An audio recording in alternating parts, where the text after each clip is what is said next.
Good day. It is May the 30th, and today we're continuing Ruth 2, doing verses 17 to the first part of verse 19, and Proverbs 30. Remember, if you'd like to be tagged when I post these videos, or if you have any questions, comments, concerns, suggestions, complaints, or anything else, you may reach me through 810-242-2997. That's 810-242-2997. You can call, text, leave a message, whichever you like. Begin Ruth 2, starting at verse 17. So Ruth gathered grain in the field until evening, and when she beat out what she had gleaned, it was about an ephah of barley. 18. She picked up the grain and went into town, where her mother-in-law saw what she had gleaned. And she brought out what she had saved from her meal and gave it to Naomi. And the first part of 19. Then her mother-in-law asked her, "Where did you glean today, and where did you work? Blessed be the man who noticed you." So Ruth went out to glean, that is, go after the harvesters have gone through the field, or through a section, they follow right behind them, and anything that the harvesters missed is fair game. 17. So Ruth gathered the grain in the field until evening, and she beat out what she had gleaned. It was about an ephah of barley. That's Judges 6:11 says about a bushel. Though the original wording says a measure, so we're not entirely sure.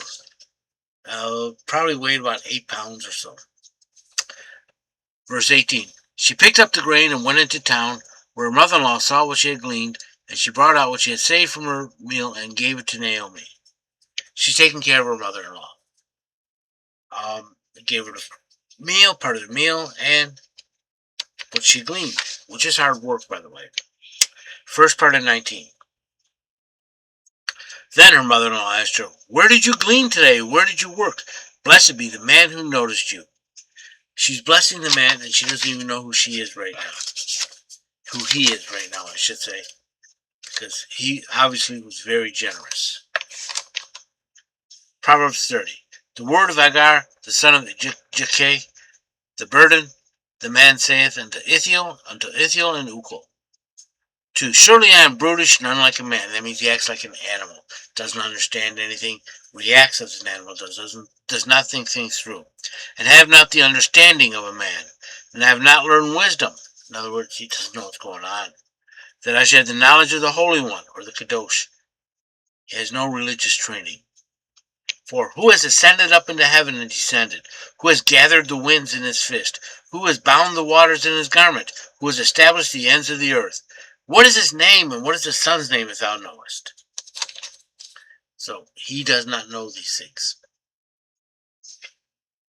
5. Every word of Eloah is tried. He is a shield unto them that take refuge in him.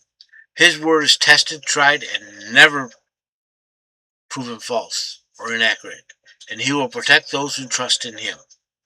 6. Add thou not unto his words. In other words, when God says this, don't say, "Oh, and also this." Lest he reprove thee, and thou be found a liar. So, yeah, don't add to his words. Don't say, "and also this." 7. 2 things I have asked of thee, deny me not them before I die. Remove far from me falsehoods and lies. In other words, keep all kind of lies away from me. And give me neither poverty nor riches. Feed me with thine allotted bread. Just give me my daily bread. Like we say, our Father who art in heaven, hallowed be thy name. Give us this day our daily bread. Lest I be full and deny and say, "Who is Yahweh?" Yeah, what do I need God for? I got all this food. Or I be poor and steal and profane the name of my Elohim. In other words, I will dishonor him by stealing. 10. Slander not a servant to his master, lest he curse thee and be found guilty. 11. There's a generation that curse their father and do not bless their mother. There's a generation that are poor in their own eyes, yet are not washed from their filthiness. Pure in their own eyes, not poor. And yet are not washed from their filthiness. In other words, they think they're clean, but they're not. There's a generation how lofty are their eyes. Their eyelids are lifted up. They are so proud and arrogant.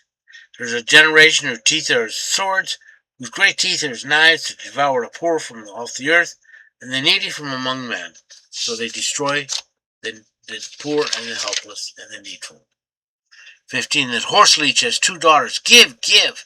There are 3 things that are never satisfied, yea, 4 that never say enough. The grave, the barren womb, the earth that is satisfied with water, and the fire that says not enough. They're greedy and arrogant, and they want more and more and more. They never have enough. 17. The eye that mocketh at his father and despises to obey his mother, the ravens of the valley shall pluck it out, and the young vultures shall eat it. 18. There are 3 things which are too wonderful for me, yea, 4 which I know not. The way of an eagle in the air, the way of a serpent on a rock, the way of a ship in the midst of the sea. In other words, he can't understand so wonderful. He doesn't understand how all that sort of stuff works. He just marvels at the ingenuity of all of it. 20. So is the way of an adulterous woman. She wipeth and eateth and wipeth, she eateth and wipeth her mouth and say, Have I done no I have done no wickedness. He don't understand how she can be an adulteress and yet say, I didn't do anything. 21. For 3 things the earth doth quake, but for 4 it cannot endure. The servant when he reigneth, the churl when he's filled with food, for an odious woman when she is married, and a handsome maid that is heir to, and a handmaid that is heir to her mistress. These things are just out of place. They don't belong. 24. There are 4 things which are little upon the earth, but they are exceedingly wise. Ants are people not strong, yet they provide their food in the summer. They get the food while the foods are there. 26. The rock badgers are but a feeble folk, yet they make their houses in the crags. They're small, somewhat delicate, and they live in the rocks. 70. The locusts have no kings, yet they go forth, all of them, by bands. Now they take turns hopping around. And 28. The spider thou can take with her hand, such a tiny little thing, yet she is in the king's palace. She's tiny, but she can get into places. 29. There are 3 things which are stately in their march, yea, 4 which are stately in their going. The lion, which is mightiest among beasts, and turneth away not for any. The greyhound, the he-goat also, and the king against them with no uprising. 32. If thou hast done foolishly in lifting up thyself, or thou hast planned devices, lay thy hand upon thy mouth. In other words, shut up. 33. For the churning of milk bringeth forth curd, and the wringing of the nose bringeth forth blood, so the forcing of wrath bringeth forth strife. What do you expect? I hope you've been blessed by this reading. May the Lord richly bless you. Remember, if you'd like to be tagged when I post these videos, or if you have any questions, comments, concerns, suggestions, complaints, or anything else, you may reach me through 810-242-2997. That's 810-242-2997. You can call, text, leave a message, whichever you like. Remember, Jesus loves you. So do I.